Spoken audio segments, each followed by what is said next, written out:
wabarakatuh.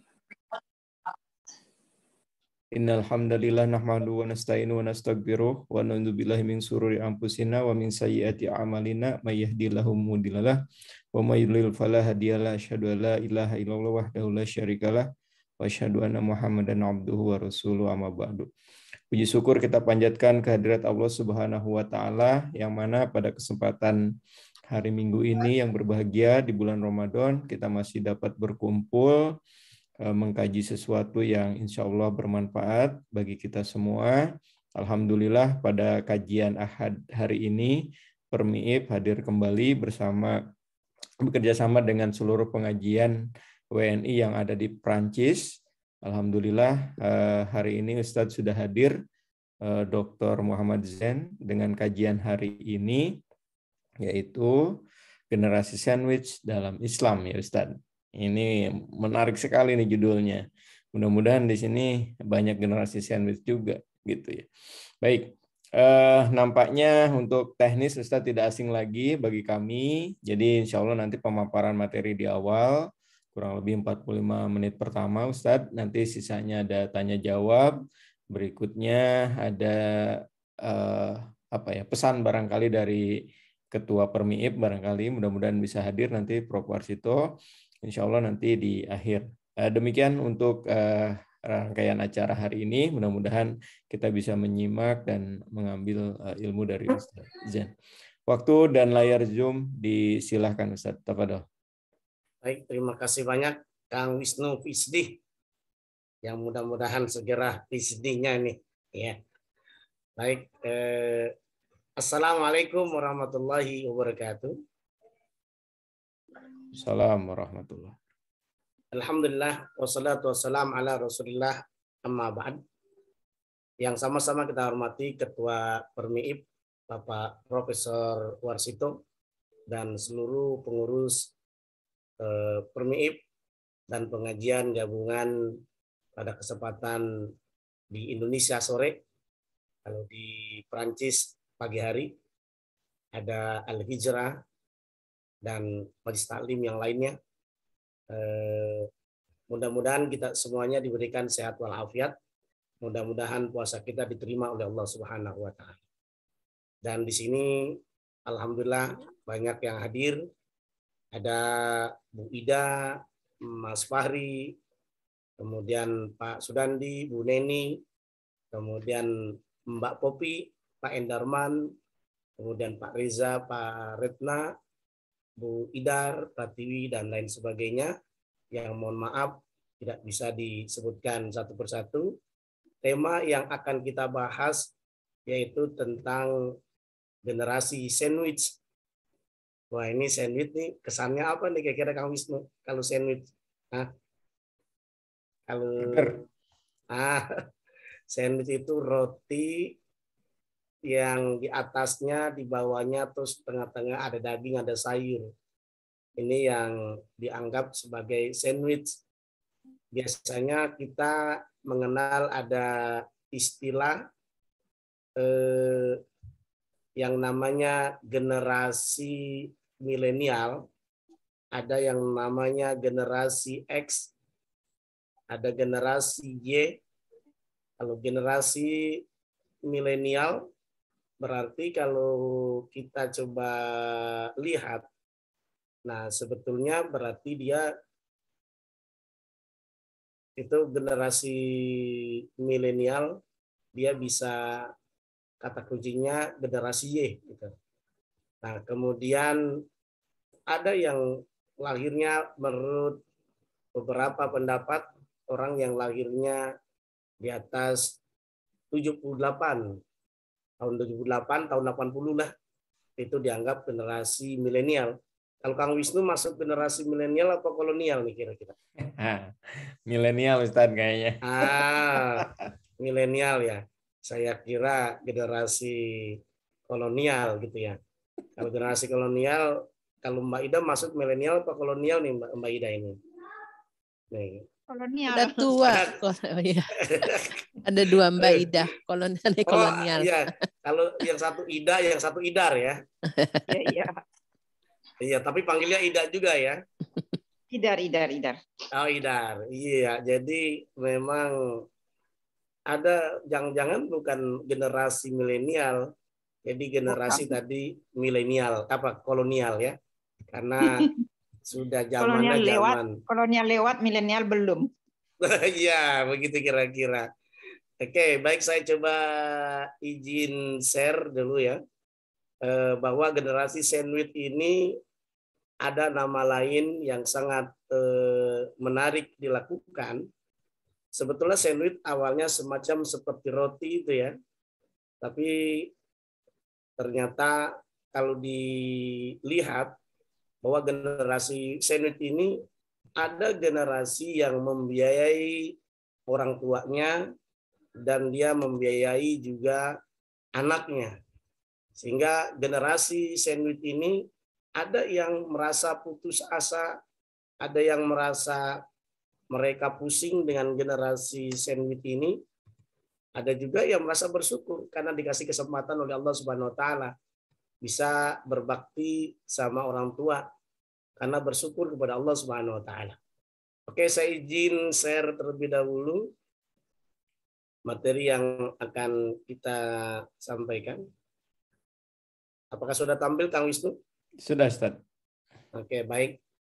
Ini kita hitung ya kan. Tampil. Mohon di full screen, Ustaz. Oh, belum ini ya. Belum slideshow. Belum. Ya. Oke, siap. Kalau gitu yang ditampilkan yang saya stop dulu berarti.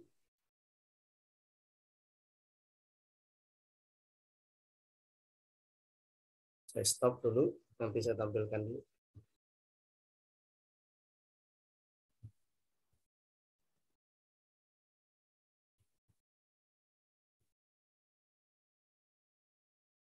Ini sudah full screen belum? Siap. Sudah, Ustaz. Oke, baik. Ini dia modelnya nih, Kang Wisnu. Makanan anak-anak zaman now gitu ya. Atau yang tadi atasnya roti, bawahnya roti, kemudian ada dagingnya, ada sayurnya, yang menandakan orang-orang yang generasi sandwich ini usianya 30 tahun, 40 tahun, 50 tahun. Nah, Kang Wisnu masuk nih, bisa nih generasi sandwich nih. Kalau membiayai bukan hanya anaknya, tidak hanya membiayai tadi anaknya, istrinya, termasuk juga membiayai orang tuanya. Berarti generasi sandwich nih. Atas dibiayai, bawah dibiayai, begitu kira-kira. Nah, kemudian kita bisa coba lihat kali ini mah iklan saja ya. Nah, ini bisa kita lihat tadi ada generasi sandwich ini posisinya di tengah-tengah. Jadi dia bisa membiayai orang tua, kemudian membiayai keluarganya dan anaknya. Kalau kita lihat sebelumnya, kita mengenal ada istilahnya generasi milenial, yang namanya generasi Y. Ada generasi X, ada generasi Z, dan lain sebagainya. Nah, ini yang lagi coba kita ulas, sebetulnya kita memposisikan generasi sandwich ini atau sandwich generation itu dalam Islam itu seperti apa kira-kira? Apakah dia mengeluh dengan kondisi yang ditakdirkan oleh Allah Subhanahu wa taala, membiayai orang tuanya dan membiayai keluarganya dan anaknya.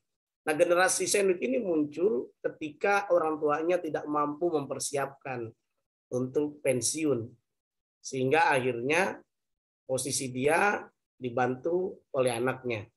Nah, tapi kalau generasi sandwich ini akan dihilangkan kalau kita dari sekarang ini usia kayak Kang Wisnu, ini tampangnya masih berapa tahun nih Kang Wisnu? Kayaknya 25 tahun ini. Ya Kang Wisnu ya. 25 tahun.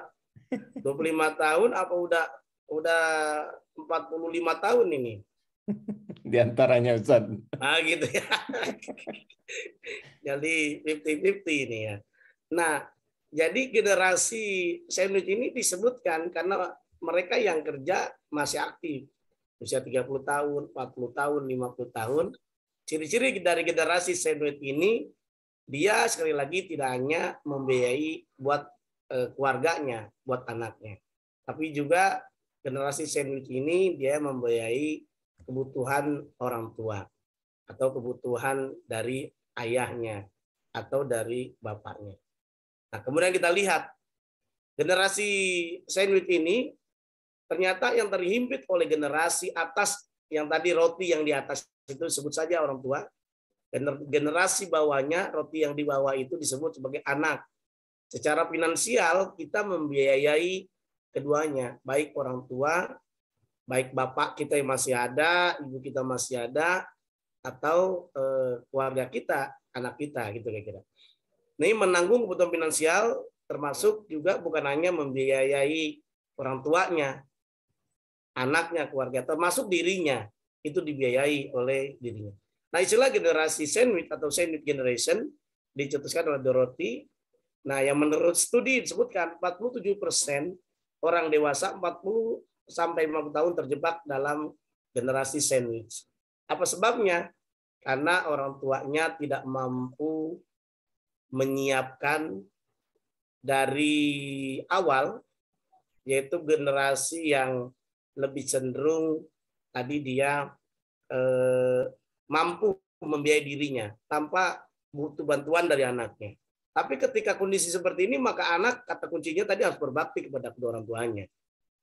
Nah, lagi-lagi bahwa sebetulnya apa yang terjadi ketika mereka tidak mensyukuri atas nikmat Allah, boleh jadi diuji orang tuanya tidak ada pekerjaan, nggak ada penghasilan, maka yang terjadi berapa banyak mereka yang merasakan stres berat. Wanita atau pria yang generasi sandwich ini, mereka stres. Karena untuk membiayai dirinya sendiri aja udah susah. Ditambah membiayai keluarganya, membiayai anaknya, termasuk membiayai bapaknya atau ibunya.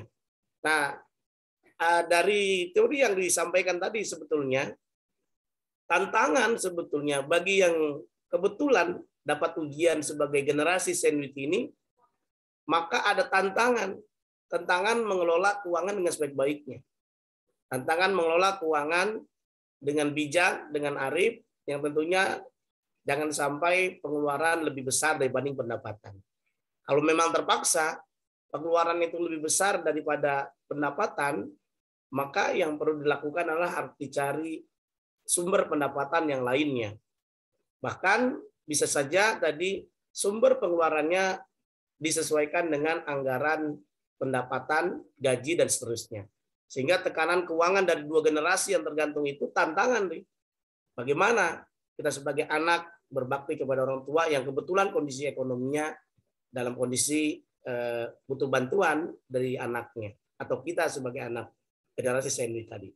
Kemudian menjaga kesehatan mental, ini sangat penting.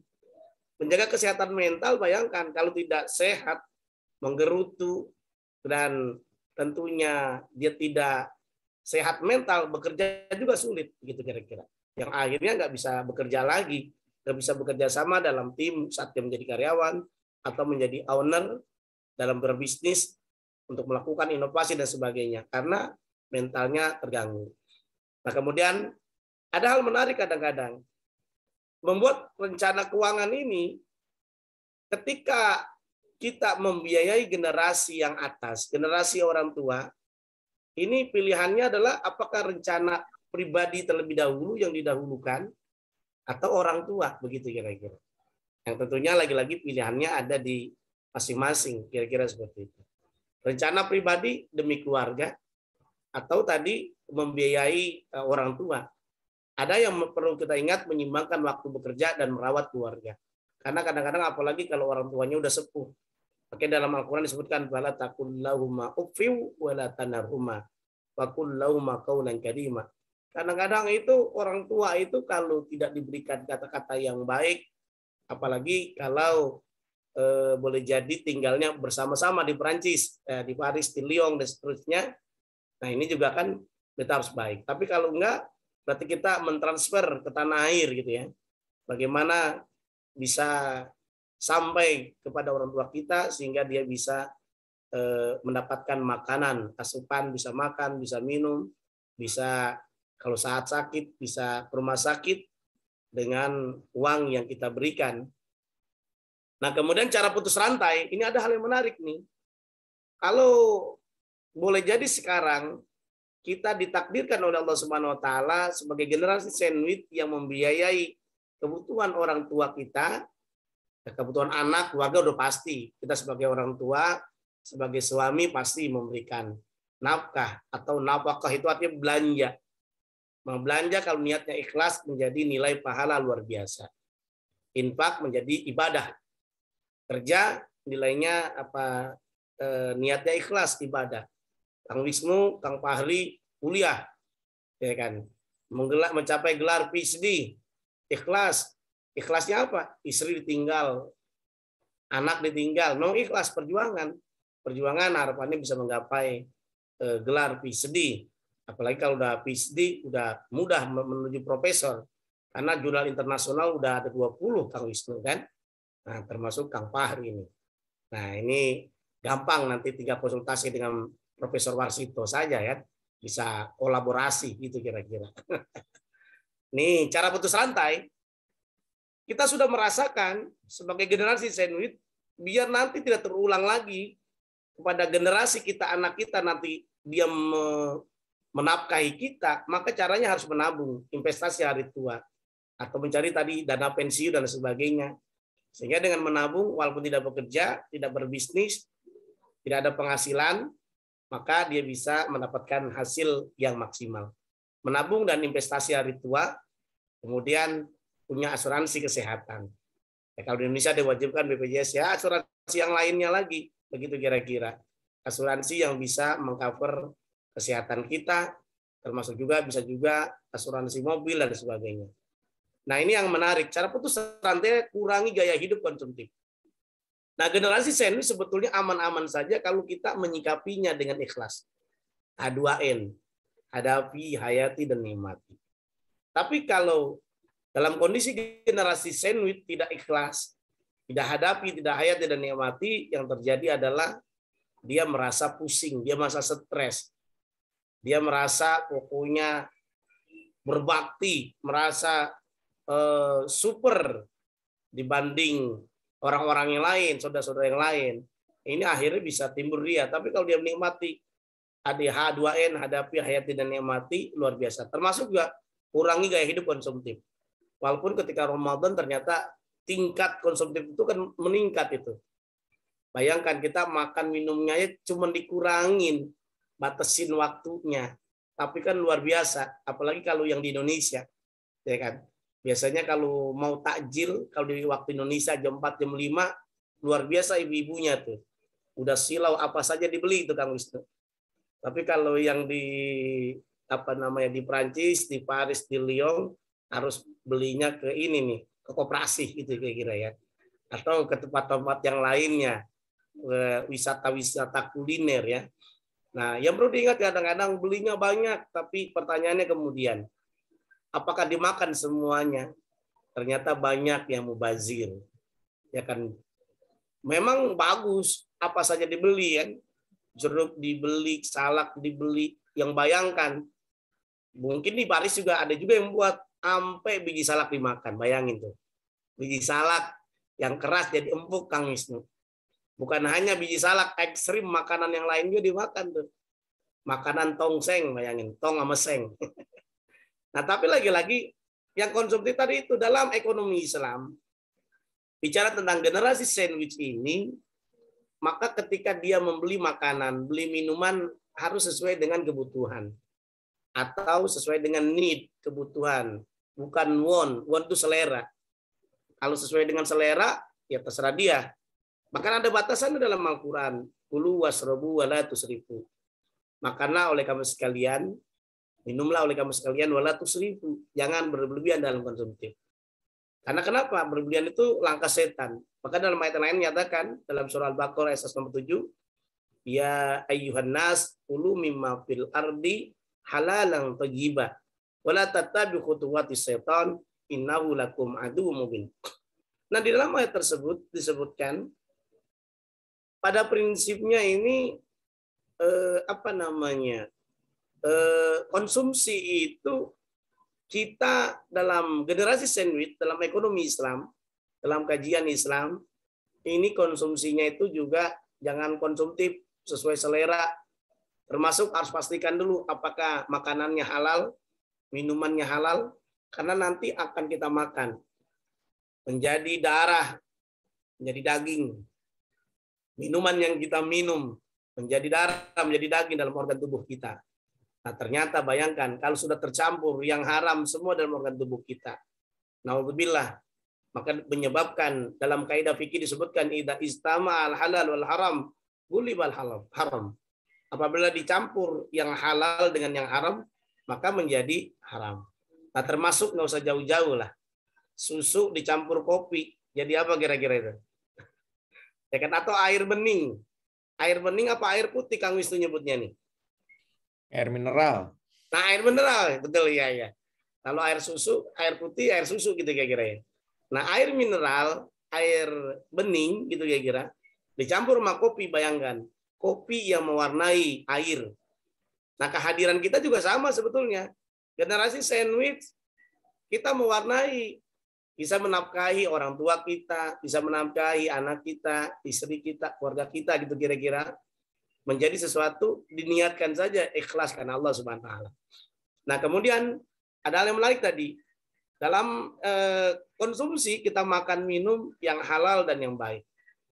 Halal ini ada 3 ini Kang Wisnu ya, dan seluruh peserta yang hadir ada siapa nih? Uni Deni ini? Unideni. Unideni, Deni Endriani. Ya. Ya. Iya. Nah, ada Unideni. Nah, ini yang bisa kita lihat bahwa yang halal dia ada 3. Halal li zatihi, ada halal li ghairi zatihi, ada halal li sababihi. Halal li zatihi itu udah jelas halal. Misalkan makanan-makanan yang halal, ayam, daging, umpamanya gitu ya, itu yang halal. Nah, kemudian halal li ghairi zatihi, dalam membuatnya, masaknya, dicampur nggak sama minyak babi? Kalau dicampur dengan minyak babi yang menjadi haram. Begitu kira-kira outputnya. Nah, kemudian ada juga halal lisababihi. Halal pertanyaannya, barangnya halal. Prosesnya halal. Ketika kita beli barangnya, apakah pakai uang yang halal? Atau dengan cara mencuri atau kita membeli? Kalau membeli menjadi halal. Ini yang namanya dalam Al-Quran disebutkan kurangi gaya hidup konsumtif. Artinya kita yang sesuai dengan need kebutuhan. Karena dalam ungkapan disebutkan inna minas sarab anta kula mastahaita. Sungguhnya di antara unsur-unsur yang berlebihan yaitu ketika orang makan sesuai dengan selera. Sekarang saya tanya, Kang Wisnu ketika buka puasa minum es krim 1 kon itu atau 1 cup, kira-kira boleh apa tidak? 1 cup. Ya, 1 boleh. gelas, 1 gelas. 1 gelas. 1 gelas. Boleh. Apalagi udah ada label halalnya gitu ya. 1 gelas boleh. Nah, kalau Kang Wisnu makannya 2 drum, gimana? 2 tong? Boleh nggak kira-kira? Nggak sanggup. Ada batasnya ya. Maka itu yang dikategorikan israf. Israf itu berlebihan. Maka ada mubazir. Maka ketika dimasukkan lagi dia keluar lagi. Maka wajar dalam Al-Quran disebutkan innal mubadzirina kanu ikhwana syayatin. Maka mubazir itu temannya dari setan.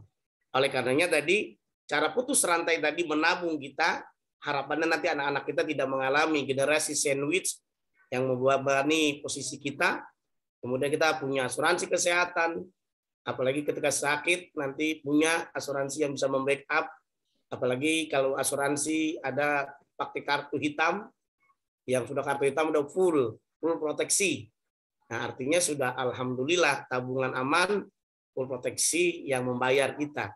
Nah, ini kalau di Indonesia ya. Kemudian kurangi gaya hidup tadi konsumtif. Nah, termasuk kalau ada yang bertanya, boleh nggak kita makan hotdog? Kira-kira boleh nggak kira Kang Wisnu? Hot, panas, dog anjing. Berarti hotdog apa ini? Anjing panas.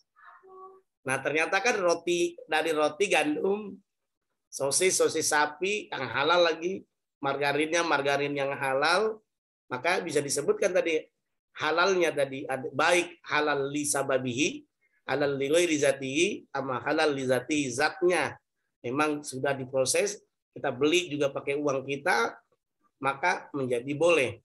Ini yang kategorikan, coba namanya aja. Hot dog, hot tadi adalah panas, dog anjing. Kalau anjing kedinginan apa Kang Wisnu? Es doger. Nah ini lain persoalan gitu. Termasuk coba mohon maaf bir peletok. Bir peletok halal apa haram kira-kira? Halal. Halal, itu minuman khas Jakarta. Nggak tahu nih. Di Paris sudah ada yang jualan bir peletok nggak kira-kira Kang Wisnu? Saya bawa kemarin Ustaz dari Betawi. Oh gitu. Bawa ya. Jadi kalau minum tuh dari secang, kemudian dari gula aren, kemudian ada lada, ada rempah-rempah yang lainnya sehingga menjadi sehat, bukan memabukkan. Oke, ini lagi-lagi bahwa sebetulnya generasi sandwich ini menurut penelitian BPS tahun 2017 disebutkan 77,82% pembiayaan rumah tangga lansia, bapaknya, ibunya ditopang anggota keluarga yang bekerja. Artinya anaknya tadi.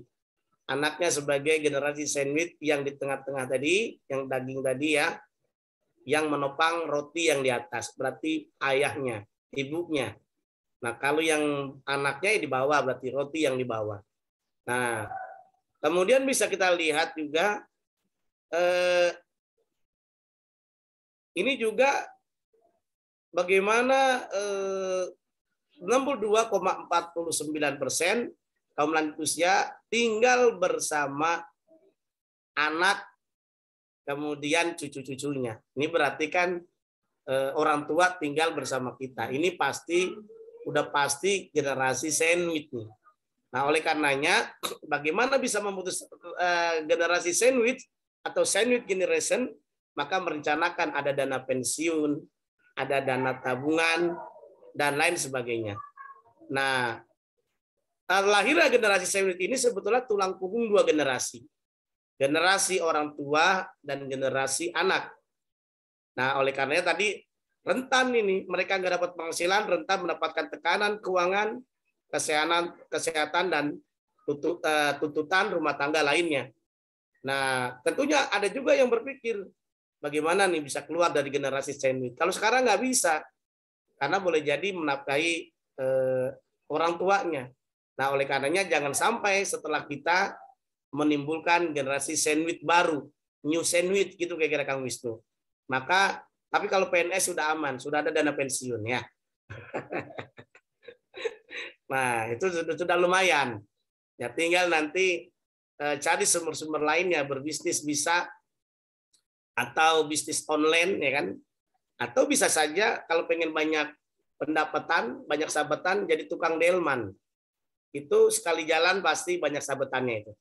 Gitu Kang Wisnu ya. Oke, ini ada program proteksi kayak Allian dan sebagainya, itu juga termasuk ada dana pensiun dan sebagainya. Nah, ini ada hal yang ingin kita sampaikan. Sebetulnya generasi sandwich ini jarang diulas karena ini sesuatu yang baru. Cuman kita kaitkan dengan kajian dalam Islam. Ya tentunya kita sebagai anak dalam kondisi karena darurat, karena kondisi tertentu, makanya timbulnya birrul walidain. Birrul walidain itu artinya bakti kepada orang tua. Nah, bakti kepada orang tua inilah yang menjadi tulang punggung kita. Nah, yang melatar belakangi generasi sandwich ini muncul, salah satu faktor yang melatar belakanginya adalah orang tua yang tidak memiliki perencanaan keuangan yang baik untuk masa tuanya. Makanya jangan sampai kita meninggalkan nanti anak-anak kita sebagai menimbulkan tadi new generation sandwich itu kira-kira. Nah, oleh karenanya kalau ada orang tua yang tidak memiliki perencanaan keuangan yang baik, maka ketika pensiun dia nggak punya uang. Ketika berobat untuk kesehatan tidak punya, maka menjadi tulang punggungnya adalah anaknya. Nah, untuk membuat sang anak menjadi generasi sandwich berikutnya. Tapi kalau kita sudah membuat laporan keuangan, kita sudah buat atur nanti proteksi, kita bikin ada yang namanya nabung, maka menjadi sesuatu yang menjadi menghilangkan generasi sandwich. Atau setidaknya bagaimana generasi sandwich ini mapan secara ekonomi, atau bahasanya tadi keluarga bahagia. Ada yang ini kan masing-masing bervariasi mengalokasikan. Ada yang alokasi 50% gaji buat kebutuhan pokok. Nah, jangan sampai lebih dari 50%. Nah, ini karena ada aspek-aspek yang lain, perlu nanti proteksi gitu kan, atau kita simpan buat saving, buat tabungan, buat dana darurat, ya kan, proteksi buat asuransi, bukan hanya BPJS, asuransi yang lainnya. Kemudian tadi investasi buat dana pendidikan anak kita, investasi properti dan sebagainya. Tapi lagi-lagi ini dalam kajian generasi sandwich secara umum. Tapi dalam kajian generasi sandwich secara Islam, jangan lupa ada dana sosial atau dana zakat, infak, sedekah, dan wakaf. Nah, tentunya biasanya kalau kita belajar manajemen keuangan keluarga, itu uang yang kita dapatkan itu biasanya langsung dikeluarkan untuk kebutuhan sehari-hari atau kebutuhan hidup ya, kebutuhan pokok. Nah, kemudian ada juga yang buat cicilan, angsuran.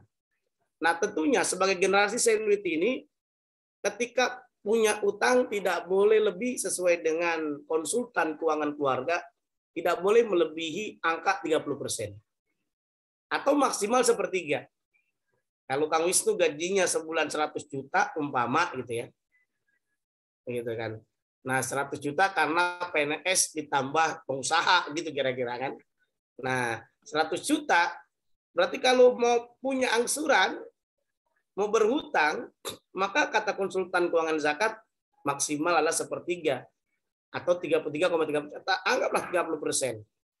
Nah, termasuk juga kalau kita memberikan pinjaman ke bank, ya baik itu bank syariah dan sebagainya, biasanya kan ada batasan maksimal berapa persen dari gaji pokok yang didapatkan, gitu kira-kira, sehingga bisa di ACC. Nah, ini 30%. Nah, kemudian ada juga buat proteksi, kemudian nabung, baru terakhir dana sosial. Tapi lagi-lagi kalau ditaruh di belakang, biasanya sisa itu bisa disedekahkan nggak? Paling entarlah sayang uangnya nih buat shopping ya, buat tambah beli minyak goreng lagi, gitu kira-kira kan. Akhirnya seharusnya dia bersedekah, jadi tidak bersedekah. Ini kalau dalam kajian generasi sandwich dalam mengelola keuangan versi yang umum. Nah, tapi kalau dalam kajian ekonomi Islam, generasi sandwich yang mengatur keuangan itu sebelum dia belanjakan untuk kebutuhan sehari-hari, maka sebelum dia keluarkan untuk hutang, sebelum dia keluarkan untuk proteksi, saving, dan dana investasi yang lainnya, maka dia keluarkan dulu dana JIS. Dana JIS itu berarti zakat, infak, sedekah. Kalau harta kita sudah cukup nisab, maka generasi sandwich wajib tunaikan zakat. Nah, pas hitung-hitung kurang dari nisab, maka dia infak dan sedekah. Agar hartanya bisa abadi, ngerjain sekali, tapi abadi, bisa bangun masjid gitu ya. Bisa bangun masjid, atau kita bisa juga beliin karpet, kita bisa belikan apa saja, Quran, mukena gitu ya. Nanti Unideni beli mukena di Tanah Abang gitu ya. Atau di mana? Di Paris gitu ya. Mukenanya. Nggak tahu nih, di mukena biasanya belinya di Paris ada nggak nih Unideni ini kan? Nah, itu dibelikan. Ada nggak kira-kira Unideni? Ada ya? Ada Ustadz, bagus-bagus. Oh, bagus-bagus. Wah, luar biasa kalau bagus-bagus. Nanti dibelikan, ada uang misalkan 5 juta, pengen wakaf misalkan. Bisa saja tadi 5 juta dibelikan berapa? Ada yang satunya 500, dibelikan 10 gitu ya. Dibelikan 10 sehingga nanti wakaf. Kita sudah meninggal dunia, itu mukena masih dipakai mengalir pahalanya untuk generasi sandwich yang hartanya tadi itu sebelum bayar hutang, maka buat tadi zakat terlebih dahulu kalau harta cukup nisab. Harta kurang nisab, infak, sedekah, dan wakaf. 10%, 2,5% ditambah, pokoknya digenapkan 7,5% ya. Kita jadi 10%. Itu dikeluarkannya. Nah, kemudian bisa saja, yang sangat penting adalah sebelum dikeluarkan untuk kebutuhan pokok, kalau ngutang berarti yang didahulukan adalah angsuran dulu ini. Menjadi masalah, punya mobil angsuran. Terlambat 3 bulan, 4 bulan, diambil sama debt collector. Gitu kira-kira ya. Ya kan menjadi persoalan. Ya kan? Nah, makanya harus didahulukan terlebih dahulu dia. Angsuran. Pertanyaan ada yang bertanya, boleh nggak dalam Islam ngutang? Boleh. Yang penting bayar. Ya ayyuhalladzina amanu idza tadayantum bidainin ila ajalin musamma faktubu. Maka faktubu itu maknanya dicatat. Nah, Idza tadayantum bidainin, apabila kamu beli sesuatu tidak secara cash dengan cara hutang, tadayantum bidainin bila ajal musamma, dan waktunya sudah ditentukan berapa gitu ya. Maka faktubu, maka dicatat. Nah, dicatat itu bisa dicatat baik dengan pakai materai atau dicatat secara resmi pakai notaris begitu ya. Pakai notaris menjadi yang luar biasa. Nah, kemudian setelah tadi kita bayar JIS 10%, kemudian angsuran tadi 30%, nanti kita keluarkan itu proteksi termasuk juga tadi sama apa namanya investasi ya, itu misalkan 20%. Nah, itu jadi berapa itu? 10%, 30%, 40% gitu kan. Nah, nanti ditambah lagi. Nanti bahkan kebutuhan sehari-hari berapa persen sisanya menjadi totalnya adalah 100%. Artinya bahwa yang perlu kita lihat nih kurang lebih seperti ini.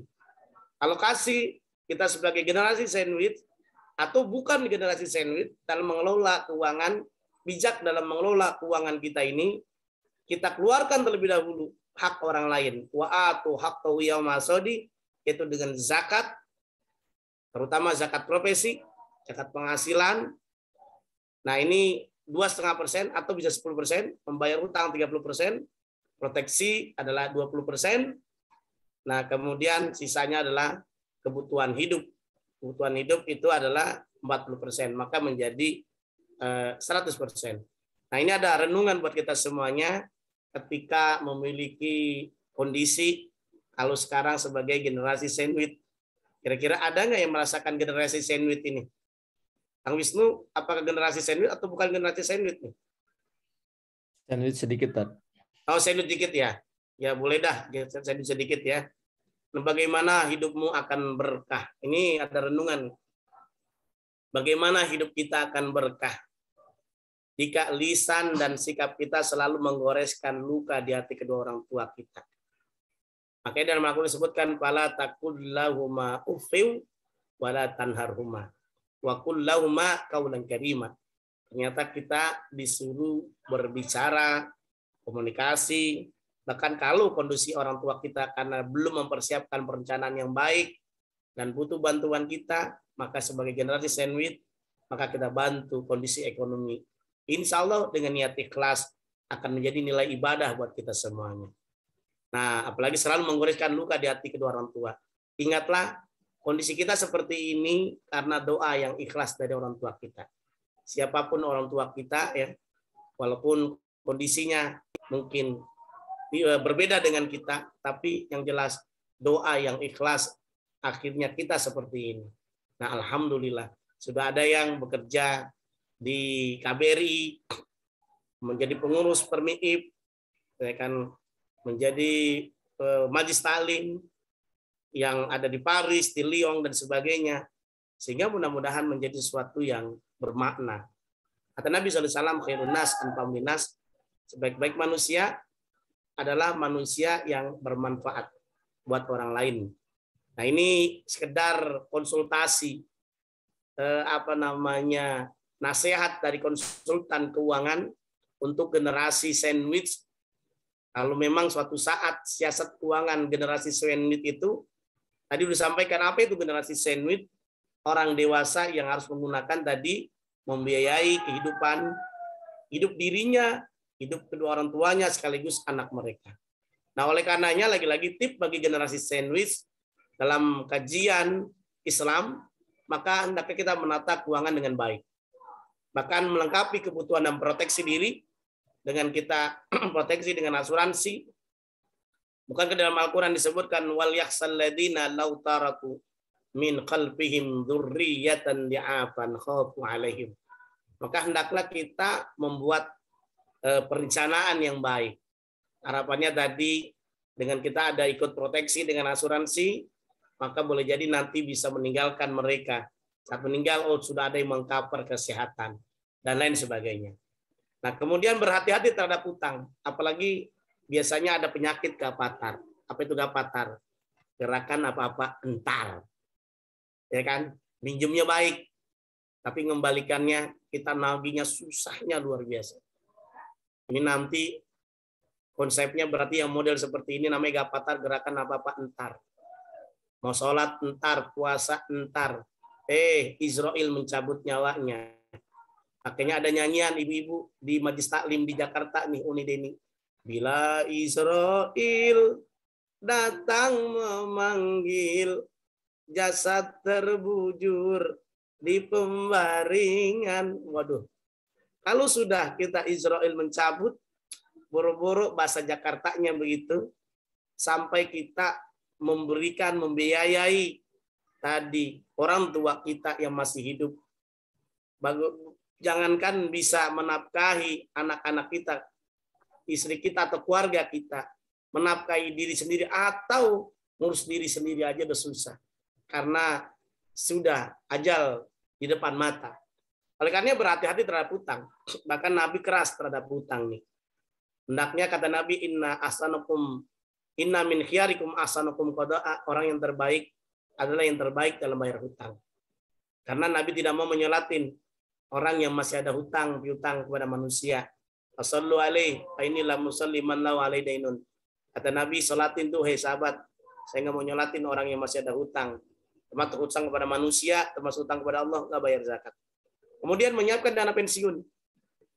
Dana pensiun perlulah, atau menyiapkan bisnis-bisnis, menyediakan proteksi, asuransi, dana darurat yang lainnya.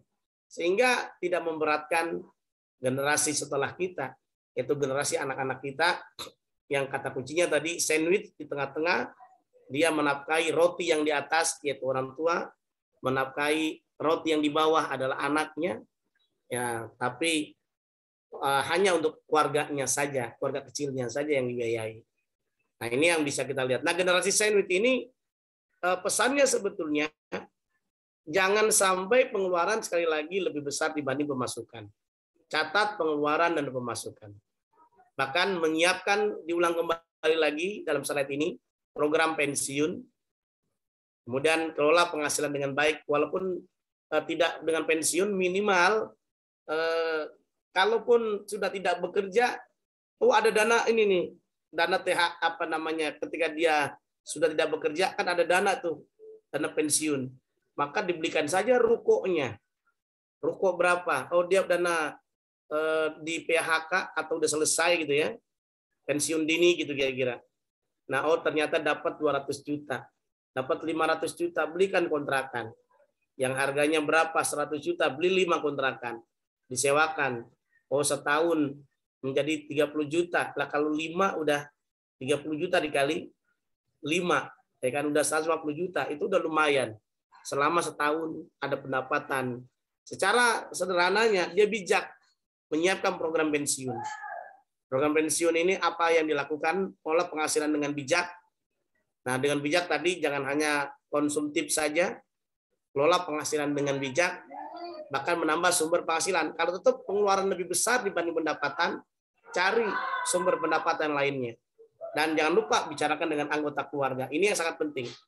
Bahkan saya pernah ada yang konsultasi, ada calon pengantin baru, ketika dia mau menikah, ternyata calon suaminya bilang, Dek, kamu mau menikah dengan saya. Kalau kamu mau menikah dengan saya, kamu ikhlas nggak gaji saya? Biasanya saya kasih buat ibu saya, buat adik-adik saya. Kalau gajinya berapa? Bayangkan, gajinya katanya 3 juta. 1 juta buat ibunya, 1 juta buat proteksi, asuransi, nah 1 juta buat makan katanya. Nah, ternyata kata dia, ya udah nggak apa-apa, ikhlas. Kalau ikhlas nggak ada masalah.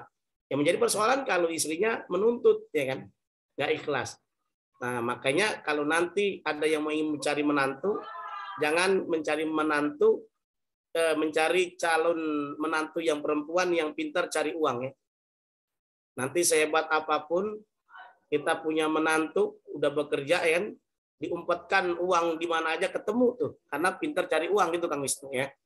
Jadi bukan karena dilarang bekerja, bukan emansipasi kan, tapi jangan cari menantu yang pintar cari uang.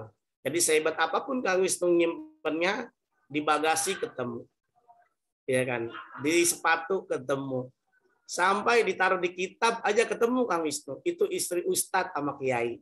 Itu kira-kira. Oke, punya asuransi kesehatan ini sangat penting. Karena nanti yang dana saving, dana darurat itu tidak diganggu. Karena ada memiliki asuransi.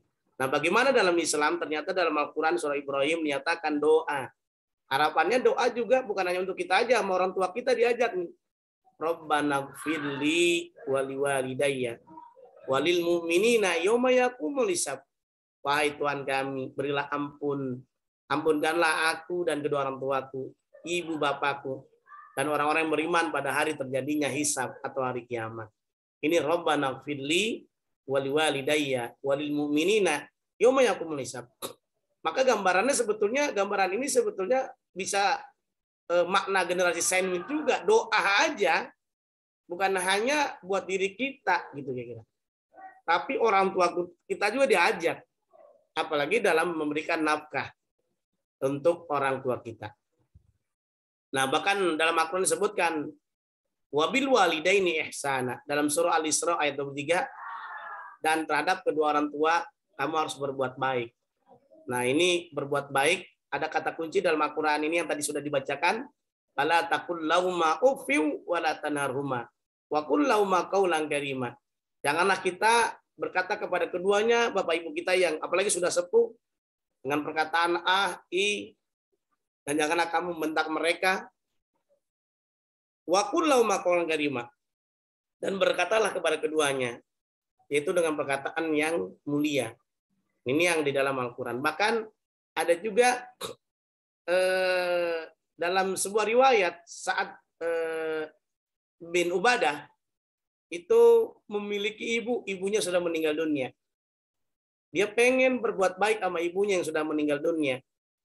Dalam hadis yang diriwayatkan oleh Imam Bukhari disebutkan bahwa ibunya sudah meninggal dunia, apakah boleh saya bersedekah atas sebidang tanah yang saya miliki untuk ibu saya? Kata Nabi SAW, nyampe boleh. Dengan hadis yang cukup panjang ini disebutkan bahwa dari Sa'ad bin Ubadah radhiyallahu an, tufiyat ummuhu wa huwa ghaibun anha. Dan waktu itu ibunya meninggal dan dia tidak bersama saat meninggal dunia. Dan disebutkan ayan pauha sayun intasaddaqtu bi anha qala na'am, kata Nabi. Ketika ditanya, wahai Rasul, apakah bermanfaat? Nyampe gitu kira-kira. Ketika saya niatkan sedekah sebidang tanah untuk ibu saya sedekahkan untuk ibu saya. Qala na'am, kata Nabi, ya nyampe. Qala kata Nabi SAW, fa inni ashiduka anna itil mikhrabi sadaqatun 'alaiha. Maka ternyata bahwa kebun kurma yang saya berbuat ini sedekahkan untuknya. Ini kata Sa'ad bin Ubadah. Karena kata Nabi na'am, nyampe. Fa inna li mahroban, dalam riwayat yang lain nyatakan karena saya memiliki sebidang tanah. Nah, kemudian diniatkan untuk ibunya. Kemudian bagaimana dalam hadis yang diriwayatkan oleh Muslim bicara tentang generasi sandwich juga sama juga ini. Generasi sandwich itu ternyata bukan hanya bapak kita masih hidup, ibu kita masih hidup. Ibu kita sudah meninggal dunia, bapak kita sudah meninggal dunia, ada kewajiban kita juga sebagai anak, yaitu mendoakan orang tua kita yang sudah meninggal dunia. Bukan hanya anak soleh doang. Idza matal insan in qata'a anhu amalu illa min salasatin. Illa min shadaqatin jariyatin aw ilmin yuntabawi awalan soliyat ula. Yang saya garis bawahi dalam hadis ini, hadis yang diriwayatkan oleh Imam Muslim dan Imam An-Nasa'i, ada awaladin soliyat ula. Ternyata anak yang soleh, anak yang baik, ketika bapaknya bukan hanya masih hidup, tapi ibunya, bapaknya sudah meninggal dunia, ya ulah. Dia mendoakan kedua ibu bapaknya. Ini generasi sandwich yang luar biasa. Artinya memberikan manfaat. Bahkan suatu ketika dalam hadis yang diriwayatkan oleh Imam Bukhari dan Muslim, melalui jalur sanad Abu Hurairah, ada sahabat Rasulullah yang bertanya tentang siapa yang paling berhak kami pergauli dengan memberikan akhlak yang terbaik, apakah ibu apa bapak? Ternyata Nabi menjawab sampai 3 kali, yaitu ummuka, ummuka, ummuka, baru abuka. Dengan hadis yang cukup lumayan panjang, ja'a rajulun ila Rasulullah sallallahu alaihi wasallam faqala, ya Rasulullah, man ahaqqun nas bi husni sahabati. Siapa orang yang paling berhak kami pergauli, bapak atau ibu? Qala, Nabi menjawab dalam sabdanya, ummuka, ibumu. Ditanya lagi anak muda itu, summaman. Siapa lagi ya Rasul? Qala, Nabi menjawab, ummuka, ibumu. Qala summaman. Qala ummuka. Qala summaman, siapa lagi? Summa abuka, baru ayahmu. Bayangin, yang disebutkan berarti apa? Ibu disebutkan 3 kali, bapak disebutkan 1 kali. Tapi jangan salah paham ya, Kang Wisnu. Nanti salah paham lagi. Ibunya berapa kali nih hadis ini disebutkan? 3, bapaknya 1. Ibunya 3, bapaknya 1. Jangan salah paham begitu. Maksudnya 3 kali disebutkan, gitu ya. Maka ini hadis yang menggambarkan kita juga sebagai anak harus bakti. Wajah dalam hadis Nabi disebutkan, ridho Allah tergantung ridho orang tua. Ridho Allah fi ridho walidain. Wa suqtullah fi suqtil walidain. Murka Allah tergantung murka orang tua. Mau tidak mau berarti kalau kondisi yang menentukan generasi sandwich, maka harus ikhlas. Tadi membantu perekonomian dari ayah kita, bunda kita. Nah ini juga mengalir pahalanya. Orang-orang yang beriman dan anak yang cucu mereka mengikuti mereka dalam keimanan, kami hubungkan anak cucu mereka dengan mereka dan kami tiada mengurangi sedikit pun dari pahala mereka. Karena kenapa? Mengalir pahala amal-amal kebaikan. Apalagi dengan kita bersedekah. Nah kemudian birrul walidain termasuk disebutkan. Birrul walidain ini termasuk pekerjaan yang paling afdol. Karena tadi bicara generasi sandwich kan atas berarti orang tua ini. Berarti bicaranya adalah birrul walidain. Ternyata dalam kisah yang cukup panjang ini ada yang bertanya, Abi Saibah itu menjelaskan sampai Ibnu Mas'ud, Abdullah bin Ibnu Mas'ud bertanya, sa'altu Rasulullah SAW. Aku bertanya kepada Nabi SAW, ayyul amali afdal? Kata Nabi SAW, pekerjaan apa yang paling utama ini?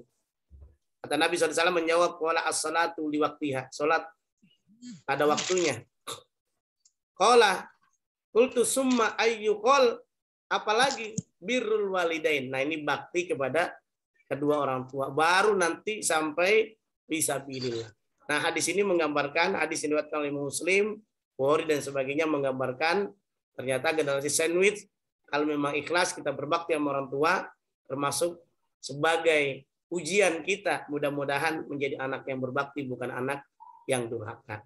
Amalan membagian orang tua yang sudah wafat, yaitu diantara dengan bersedekah atau mendoakan mereka saat meninggal dunia. Barangkali ini saja ya, sekedar gambaran bahwa ternyata generasi sandwich itu bukan hanya memperhatikan orang tuanya yang masih hidup, termasuk orang tuanya yang sudah meninggal dunia, berbakti kepada orang tua yang sudah meninggal dunia, di antaranya kita memohon ampunan, bersedekah atas nama orang tua kita, bahkan menunaikan nazar sebelum warisan dibagi ya, wasiat, melunasi hutang-hutang, menyambung silaturahim dengan saudara dan teman orang tua kita, bahkan menjadi anak yang soleh dan soleha, bukan hanya soleh dan soleha, tapi mendoakan mereka saat sudah meninggal dunia. Barangkali ini saja sekedar pengantar ya Kang Wisnu ya, untuk kajian sore kali ini tentang tema yang baru barangkali ya, yang nyentrik tentang generasi sandwich dalam Islam. Wallahu alam. Baik, assalamualaikum warahmatullahi wabarakatuh. Waalaikumsalam warahmatullahi wabarakatuh. Baik, ini sudah ada yang bertanya, Ustadz. Alhamdulillah. Yang pertama dari Mbak Neni. Assalamualaikum Pak Ustadz. Jadi dalam Islam, kalau orang tua sudah mampu misalnya, apakah kita tetap selalu membantu orang tua? Oke, ini langsung dijawab atau gimana nih? Sebentar. Atau Iya, lebih iya. baik diberikan ke orang yang lebih memerlukan, gitu ya. Jadi Oke. itu kelihatannya sudah mapan nih gitu Ustadz. Jadi apakah kita tetap apa ya, tadi ya ke atas tetap gitu kan. Padahal dari sisi kebutuhan tidak perlu banget lah gitu lah. Jadi secara kebutuhan fisik sudah terpenuhi barangkali. Nah, ini apakah lebih utama diberikan ke orang yang lebih membutuhkan barangkali seperti itu Ustadz. Itu pertanyaan dari Mbak Neni. Ya saya mau tanya nih, Mbak Neni mana Mbak Neni? Ada suaranya nggak Mbak Neni? Kira-kira yang mau dikasih itu zakat apa sedekah? Harus jelas dulu ini. Jawabannya juga harus jelas. Bu Neni.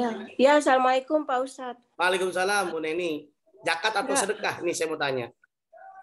Jadi kalau misalnya kan kadang-kadang tiap bulan itu misalnya suka kasih gitu kan Pak Ustadz ya.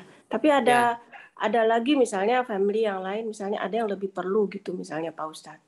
Ya. Itu bukan zakat sih, jadi apa ya, sedekah aja gitu kalau di Pak Ustadz ya. Itu kan kalau orang tua kan atau keluarga gitu nggak bisa dikasih zakat kan? Iya, makanya tadi kalau zakat Bu Neni ngasih ke orang tua tuh nggak boleh, karena kewajiban kita menafkahi ibu kita, bapak kita. Termasuk Bu Neni nggak boleh bayar zakat kepada anaknya. Suami Ibu Neni bayar zakat ke Ibu Neni, nggak boleh itu. Karena kewajiban kita menafkahi keluarga kita, anak-anak kita. Kalau pertanyaannya sedekah. Sedekah mau boleh sama siapa saja boleh sedekah. Sama orang kaya boleh sedekah. Orang miskin boleh. Ya kan? Bahkan non muslim saja boleh, Mbak Nini. Apalagi dengan orang tua. Tapi disebutkan apa manfaat kalau kita bersedekah dengan orang yang terbaik, ya kan? Sedekah itu disebutkan pahalanya itu disebutkan ada 2 pahala. Yang pertama pahala sedekah, yang kedua pahala silaturahim. Maka dalam hadis sebutkan silaturahim sedekah. Pahalanya itu pertama silaturahim, yang kedua adalah sedekah. Jadi kalau sedekah boleh, apalagi kita kasih seneng. Biasanya Mbak Neni ngasih, tiba-tiba nggak ngasih kadang-kadang, walaupun memang nggak perlu, tapi kayaknya dalam hatinya menggerutu juga. Ini Bu Neni kenapa nggak ngirim-ngirim? Ini udah tanggal berapa nih ya? Nah kan begitu. Itu kan membuat orang menunggu itu andilau antara dilema dan galau itu kan menjadi persoalan. Sudahlah kalau memang kita rutin ngasih sahriyah, artinya uang bulanan, udah rutinin saja gitu ya. Nah kalau yang lain kita mau bantu dengan rezeki yang lain aja gitu kira-kira ya. Jangan sampai yang biasa kita kasih tiba-tiba nggak dikasih, nanti ada pertanyaan. Begitu kira-kira Uni Neni ya. Ya, terima kasih Ustaz. Silakan Mbak Neni. Iya, sudah jelas, terima kasih. Baik, ya, terima kasih. Berikutnya dari Bu Popi nih Ustaz. Oke, silakan. Pertanyaannya, bagaimana Ustaz pandangannya mengenai bahwa generasi sandwich dalam Islam itu justru mendatangkan berkah? Nah, kemudian pendapat kita bagaimana membantu orang tua dan keluarga dengan ikhlas, apakah akan dilipat gandakan pahalanya seperti itu atau seperti gimana Ustaz? Silakan. Iya. Tadi saya setuju yang disampaikan oleh Mbak Popi. Kalau bantu orang tua, insya Allah ada berkah. Ya kan, berkah bukan masalah, berkah. Berkah itu dengan kita ngasih uang, misalkan ngasihnya gaji kita misalkan 20 juta kan. Kasih ke bunda kita 2 juta, 5 juta. Itu ada keberkahan yang luar biasa. Ada doa. Doa-doa itu yang kadang-kadang kok rezekinya ada ini ya. Itu diantara ada doa dari ibu kita ya kan. Sebab tadi keberkahan. Mana berkah itu ziyadatul khair, nambah kebaikan. Ziyadatul rizki, nambah rezeki kita. Ziyadatul umur kita bertambah. Ziyadatul sihah, nambah sehat. Yang awalnya sakit-sakitan, karena kita bersedekah, karena kita berbuat, kita zakat, kita wakaf, maka diberikan keberkahan oleh Allah Subhanahu wa taala. Jadi intinya bahwa generasi sandwich kalau niatnya ikhlas, maka menjadilah ibadah. Dalam sebuah kitab disebutkan perbuatan dunia kalau diniatkan ikhlas, termasuk bekerja, termasuk seperti Mbak Popi, bekerja dengan profesinya karena ikhlas, maka bisa menilai ibadah. Disebutkan dalam kitab kamin amalin yatasawwaru bi suratin a'mari dunya yatasawwaru bi suratin a'malil akhirah bi husnin niyah. Berapa banyak pekerjaan berupa pekerjaan dunia tadi bekerja sesuai profesi kita masing-masing, kita ikhlas. Nah, ternyata yatasawwaru bi suratin a'malil akhirah, maka berupa menjadi amalan akhirat. Bi husnin niyah, karena niat yang baik, ikhlas. Setuju? Wallahu alam. Terima kasih Ustaz. Berikutnya nih Uni Terima Deni kasih raise-nya Pak nih. Ustadz. Sama-sama. Baik, terima kasih. Berikutnya Uni Deni silakan. Assalamualaikum Ustadz. Salam Waalaikumsalam tangan dari warahmatullahi Paris wabarakatuh. Ustadz. Iya, alhamdulillah berkah. Berkah. Ustadz, saya ada pertanyaan tapi mungkin tidak langsung ke generasi sandwich ya. Itu Ya, mengenai asuransi kesehatan. Nah, kalau untuk di Indonesia sekarang ini Ustadz, asuransi kesehatan yang mana sih Ustadz yang bukan konvensional? Karena kan udah lama nih nggak update tentang Indonesia. Itu yang pertama. Yang kedua, Ustadz, mengenai sedekah, saat ini kan banyak ya, badan amil zakat itu, dia langsung mengirim WA ke kita. Itu biasanya lewat ini ya, WhatsApp Sniper. Nah, kita tidak kenal sebelumnya. Nah, saya sih merasa kurang senang dengan cara seperti itu. Nah, itu bagaimana menanggapinya ya Pak Ustadz? Oke, baik. Ya, setuju tadi. Yang saya jawab yang belakang dulu ya. Nanti tolong diingatin yang belum dijawab. Kalau kita ingin sedekah, pastikan memang betul-betul benar. Makanya cari, kalau Uni Deni yakin menyampaikan sendiri, ya silakan, nggak masalah. Oh, ternyata cari lembaganya yang amanah. Gitu kan? Lembaga yang amanah banyak yang bisa kita berikan. Nah, karena yakin sampai bisa juga. Atau secara personal, yang dia kapasitasnya udah ketahuan, udah berikan. Insya Allah berkah. Begitu. Karena disebutkan dalam hadis, as-shadaqatu tajlibur rizki. Dengan bersedekah, itu nambah rizki. Yang penting niatnya ikhlas. Innamal a'malu binniyat. Letaknya di niat gitu Uni Deni. Nah, kalau tadi kata Uni Deni, memang benar. Dalam sebuah hadis sebutkan istabtaq qalbak. Kalau kita dalam menyikapi sesuatu, tanya hati kita. Kalau masih ragu-ragu, ini kayaknya lembaganya benar atau enggak ya? Nah, mendingan enggak usah. Ya kan? Cari lembaga-lembaga yang amanah atau Majlis Taklim apa namanya yang Uni Deni pimpin? Raudah. Ar-Raudah ya. Majlis Taklim Ar-Raudah. Dikumpulkan di situ kemudian disalurkan. Di sekitar situ ada nggak? Oh, nggak ada. Cari di tempat yang lain yang bahasanya transfer yang kira-kira di daerah-daerah yang membutuhkan. Jangankan sedekah, zakat aja sudah ada transfer. Di zamannya Umar bin Abdul Aziz. Oleh Mu'ad bin Jabal. Mu'ad bin Jabal itu ngumpulin zakat di Yaman. Ketika ngumpulkan zakat di Yaman, ternyata orang semua nggak ada lagi yang berhak mendapatkan dana zakat. Transfer ke pusat. Gitu kira-kira. Termasuk juga transfer dari Prancis ke Indonesia. Begitu kira-kira. Kalau daerah mana nih yang membutuhkan? Daerah, kalau misalnya kan daerah IDT, Impres Desa Tertinggal, dan lain sebagainya. Kumuh dan miskin. Nah, itu kira-kira yang bisa disampaikan agar harapannya bisa tepat sasaran. Yang pertama tadi apa, Uni Deni? Saya lupa mencatatnya soalnya. Tentang asuransi kesehatan yang ya, syariah di Indonesia. Ya. Asuransi kesehatan itu sebetulnya sudah ada fatwa MUI yang menjelaskan tentang asuransi syariah. Jadi di dalam kaidah fikih disebutkan al-aslu fil muamalati al-ibah. Pada dasarnya dalam bermuamalah itu diperbolehkan. Kayaknya nanti perlu juga ada kajian tersendiri tentang asuransi syariah nih Uni Deni. Ar-Raudhah kapan nanti kita buat ini. Ya kan? Nah, dalam fatwa MUI nomor 21 ini disebutkan itu bahwa di dalam ajaran Islam asuransi memang tidak ada secara literally dalam Al-Quran. Tapi konsep asuransi itu membantu, namanya ta'awun, saling tolong-menolong ada. dalam Al-Quran, wa ta'awanu 'alal birri wat taqwa. Dalam asuransi syariah ada proses tadi perencanaan dalam surah Al-Asr disebutkan, ya ayyuhalladzina amanu taqullaha wal tanzur nafsum ma qaddamat ligot. Makna ligot itu bukan hanya fil akhirah, nanti fil yaumil qiyamah, tapi juga ligot di dunia ini.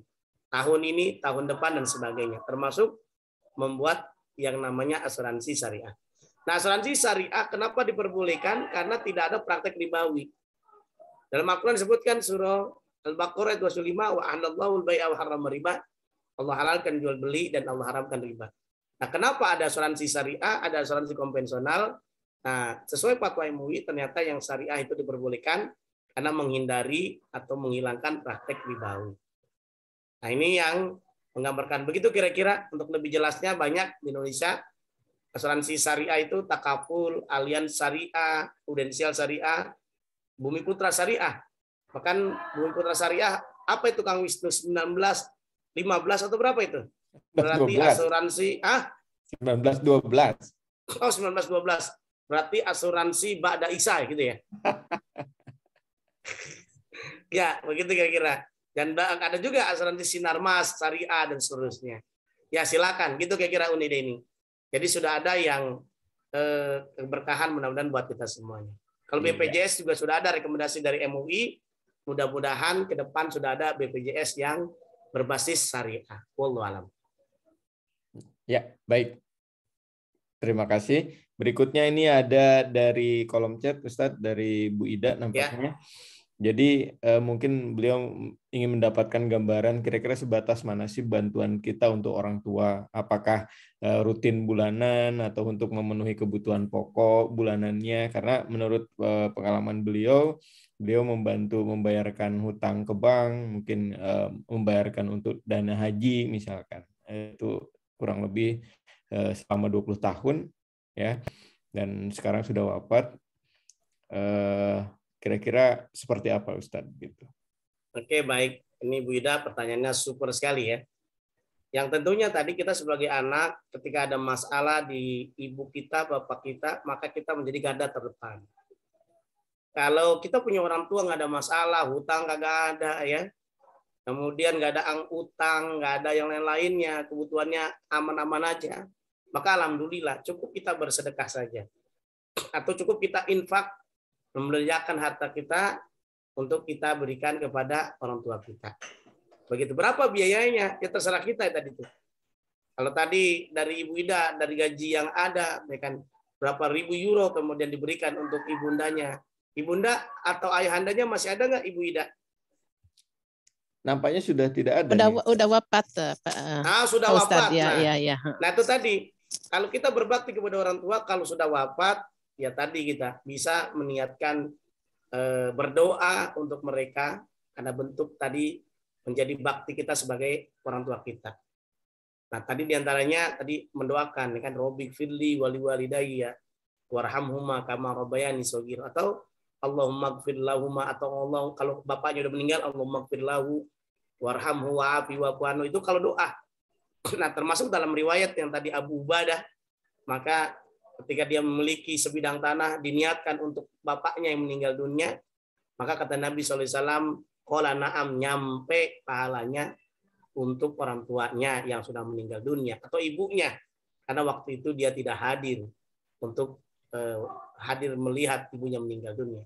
Begitu kira-kira beda. Termasuk tadi hutang-hutang. Oh, orang tuanya kita ada masalah, yang lain nggak ada yang membantu, kita bisa bantu saja sebisa kita. Dengan niat ikhlas, insya Allah berkah. Kalau kita keluarkan, insya Allah dengan rizki semakin banyak, insya Allah ada keberkahan luar biasa. Bahkan boleh jadi ada pengalaman, semakin kita bersedekah, manfaat rizki bukan berkurang, semakin bertambah. Wa may yattaqillah yaj'al lahu makhraja wa yarzuqhu min haitsu la yahtasib. Pasti pengalaman-pengalaman dari masing-masing ini, kalau dilihat dari pengalaman Bu Ida, Bu Deni, Mbak Popi, Bu Neni, dan Pak Endarman dan sebagainya, pasti gara-gara sedekah itu memang janji Allah pasti, innallaha la yukhliful mi'ad. Yang penting ikhlas. Begitu kira-kira. Wallahu a'lam. Iya. Baik, terima kasih. Nampaknya sudah ini Ustadz waktunya. Mungkin sebelum kita tutup, barangkali Prof. Warsito akan menyampaikan sesuatu. Monggo disilakan Prof. Warsito. Silakan Pak Prof. Warsito. Belum baik ya. Assalamualaikum warahmatullahi wabarakatuh. Waalaikumsalam warahmatullahi wabarakatuh. Waalaikumsalam warahmatullahi wabarakatuh. Mohon maaf Prof. ini Warsito. Mas Wisnu, Pak Zen, ini saya nggak pakai kamera, ini sedang di jalan. Siap. Terima kasih Ustadz. Jazakumullah khair Pak Muhammad Zen Sama-sama. di atas Afwan, materi iya, yang menarik sekali tentang generasi sandwich. Saya kira kita semua keluarga besar Permiib tentu sangat berkepentingan untuk mengevaluasi diri, untuk melihat sejauh mana kita mampu tadi mengangkat beban-beban keluarga kita sendiri, orang tua dan seterusnya. Saya kira sangat menarik sekali dan kita harus mulai bagi-bagi perencanaan, membuat perencanaan yang bagus sekali dari Ustadz Zen tadi. Kemudian yang kedua yang ingin kami sampaikan sekali lagi atas nama Permiib, Ustadz Zen, terima kasih atas, dan Permiib dan seluruh kajian-kajian yang ada di Perancis. Tentunya berterima kasih pada Ustadz Zen yang telah memberikan ilmu kepada kita semua. Insya Allah akan memberikan keberkahan untuk Ustadz Zen dan keluarga. Amin. Dan tentunya kita semua yang mengikuti kajian ini. Gitu.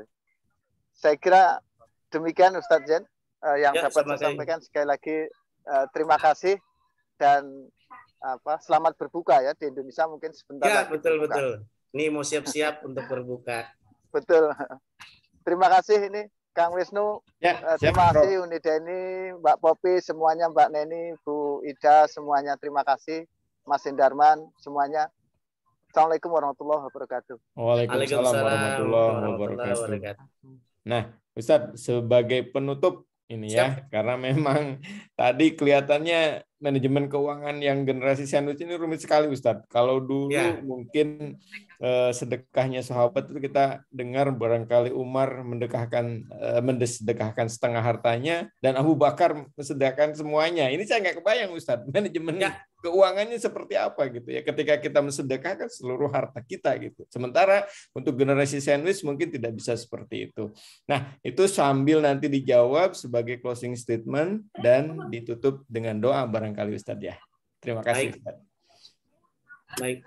Terima kasih banyak nih Kang Wisnu. Terima kasih juga kepada Ketua Permiib Majelis Taklim Ar-Raudah ini Deni Indriani Pisedi. Amin. Kemudian Mbak Popi dari Al Hijrah, kan Mbak Ida dan seluruh yang hadir termasuk Kang Wisnu Pisedi. Nah, tema kita tentang tadi sandwich betul yang disampaikan oleh Kang Wisnu nih. Bagaimana nih? Kok bisa sahabat itu berlomba-lomba sampai sedekah? Karena ketika Allah Subhanahu wa taala telah berfirman menjelaskan ayat tentang bersedekah padilanya luar biasa. Lan tanalul birra hatta tunfiqu mimma tuhibbun. Ternyata disebutkan dalam Al-Qur'an, kamu sekali-kali tidak dalam keadaan sesuatu yang baik sampai kita menyedekahkan, menginfakkan, mewakafkan harta terbaik kita. Mimma tuhibbun.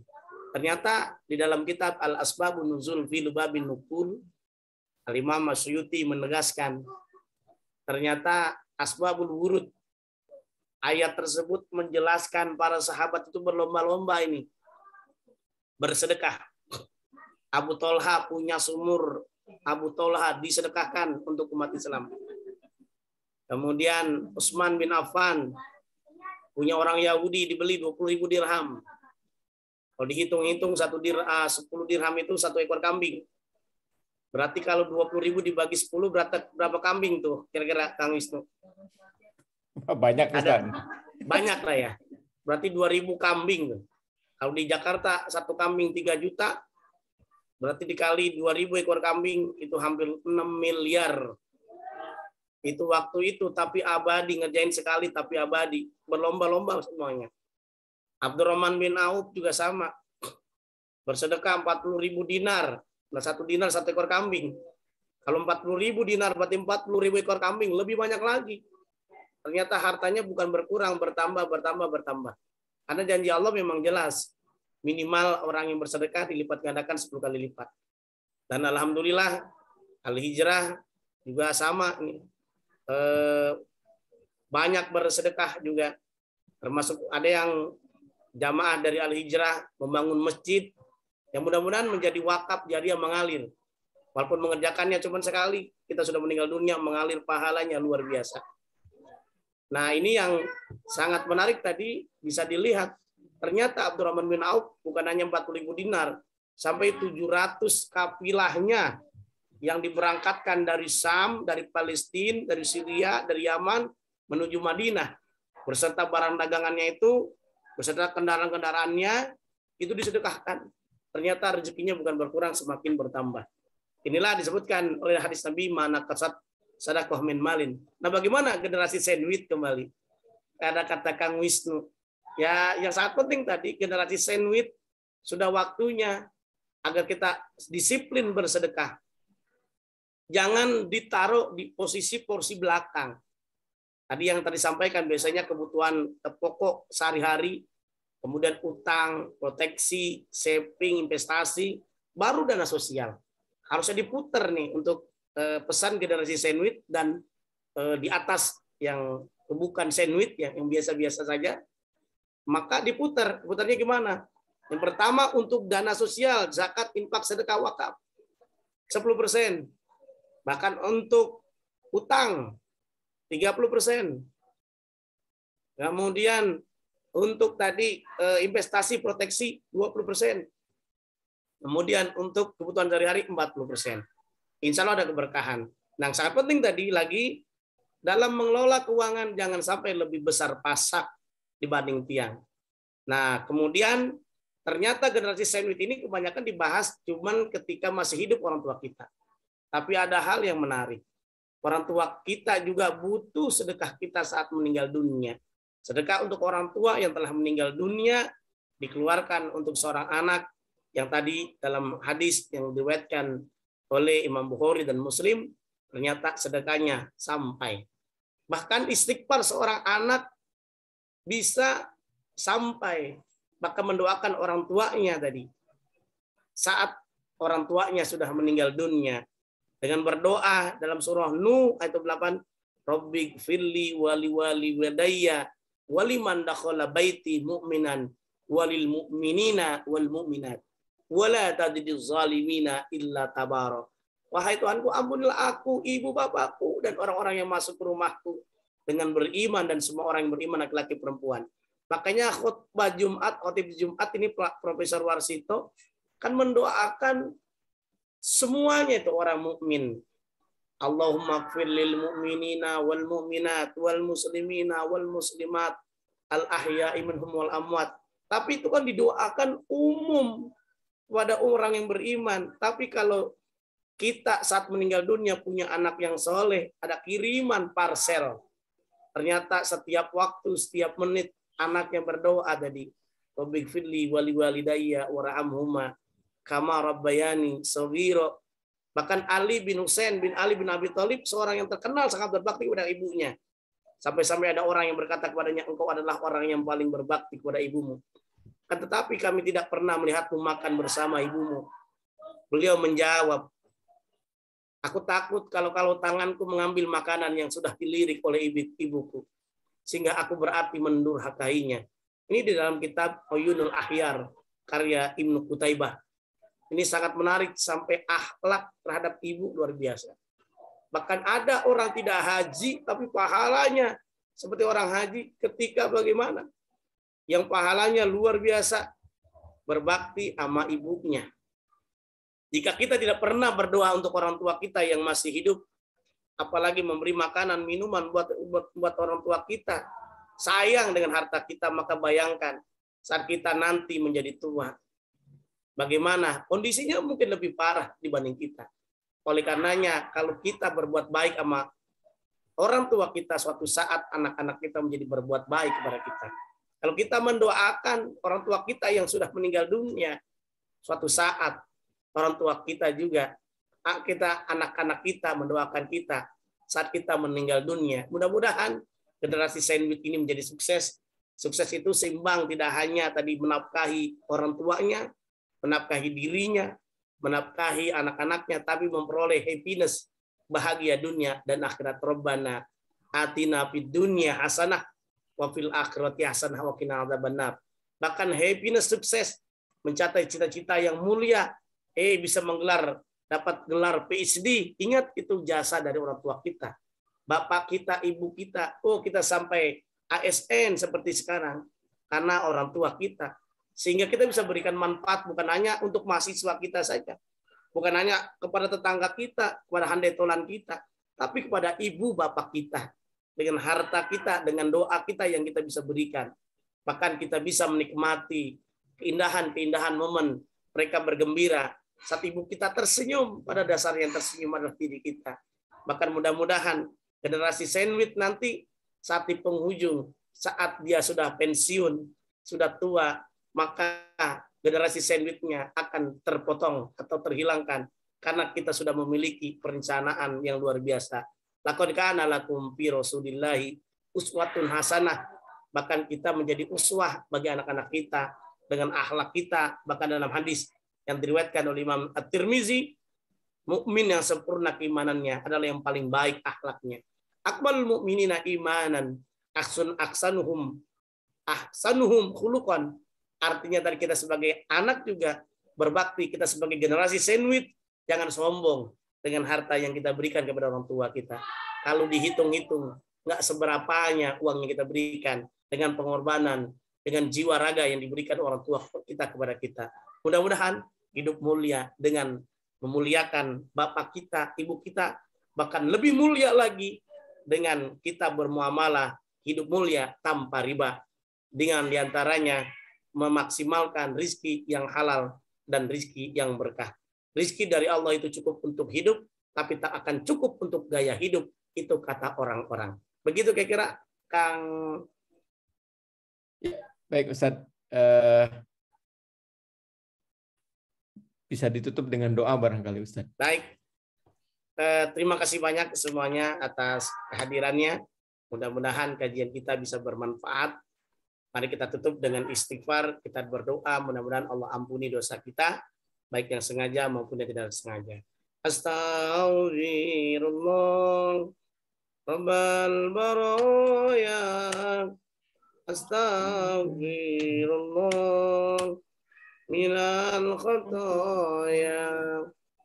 Astaghfirullah Rabbal baraya. Astaghfirullah minal khataya. Bismillahirrahmanirrahim. Alhamdulillahirabbil alamin, hamdan syakirin, hamdan na'imin, hamdan yuafi na'amahu wa ikafi mazidah. Ya Rabbana lakal hamdu kama yanbaghi li jalali wajhikal karim wa li 'azimi sultanik. Allahumma salli ala Muhammad wa ala ali Muhammad. Allahumma rabbana taqabbal minna salatana wa siyamana wa sujudana wa ruku'ana wa tadarru'ana wa tahassana wa ta'abbudana wa tammim taksirana ya Allah ya rabbal alamin. Rabbana atina fid dunya hasanah wa fil akhirati hasanah wa qina adzabannar. Ya Allah ya Tuhan kami, terimalah ibadah kami ya Allah, ibadah saum kami, qiyam Ramadan kami, salat tarawih kami, baca Quran kami, sedekah kami. Ya Allah, ij'al lana min ahlil khair. Jadikanlah kami semuanya orang-orang yang senantiasa menuai amal-amal kebaikan ya Allah. Ya Allah, ya Fattah, ya Razak, Engkau yang maha pembuka rizki, Engkau yang maha pemberi rizki ya Allah. Bukakanlah kepada kami pintu rizkimu ya Allah, agar kami bisa menunaikan hutang-hutang yang kami telah miliki ya Allah. Allahumma izzal Islam wal muslimin ya Allah. Ya Allah, muliakanlah orang-orang yang beriman ya Allah. Muliakan umat Islam ya Allah. Berikanlah kepada kami rezeki yang halal yang berkah ya Allah. Agar harta kami cukup nisab, agar harta kami senantiasa meningkat ya Allah. Bimbinglah kami agar kami bisa menunaikan ibadah zakat ya Allah. Ya Allah, bimbinglah kami ya Allah agar harta kami penuh dengan berkah ya Allah. Agar harta kami, agar kami bisa mudah untuk bersedekah. Ya Rabbana ya Kudus, ajib lana bisifa. Ya Allah, ya Tuhan kami, Engkau yang Maha Penyembuh, ya Allah. Sembuhkanlah kami semuanya, ya Allah. Baik fisik kami, ruh kami, ya Allah, yang dalam keadaan tidak sehat, ya Allah. Berikan kesehatan pada kami semuanya, ya Allah. Rabbana atina fid dunya hasanah wa fil akhirati hasanah wa qina adzabannar. Walhamdulillahi rabbil alamin. Mohon maaf atas segala kekurangan. Wallahu a'lam wallahul muwaffiq ila aqwamit thoriq. Wassalamualaikum warahmatullahi wabarakatuh. Waalaikumsalam warahmatullahi wabarakatuh. Demikian hadirin sekalian, pengajian sudah berakhir untuk kajian Ahad Permiip bekerja sama dengan pengajian-pengajian WNI yang ada di Perancis. Dari awal sampai akhir, terima kasih, berjalan lancar. Sekedar informasi, nanti untuk pembayaran zakat infak sedekah, Permiip juga menerima titipan dari Bapak Ibu hadirin sekalian. Insya Allah nanti ada pengumuman lebih lanjut. Demikian pengajian Ahad hari ini. Kami tutup. Terima kasih. Sampai Mas ketemu Wisnu, di... pertanyaan terbaik. Oh, pertanyaan terbaik insya Allah nanti diserahkan ke Ibu Ida. Ke Ibu Ida. Ibu Digong. Ya. Alhamdulillah. Aduh, Terima Masya kasih. Mantap, Pengalaman selamat Bu pribadi. Ida Digun. Iya, pengalaman pribadi saya tuh ikhlas. Alhamdulillah loh. Hidup saya karir maju, rezeki ada aja, anak-anak juga maju, insinyur dua-duanya. Alhamdulillah. Jadi pengalaman Berkah. pribadi jangan aral ya bahasa Sundanya.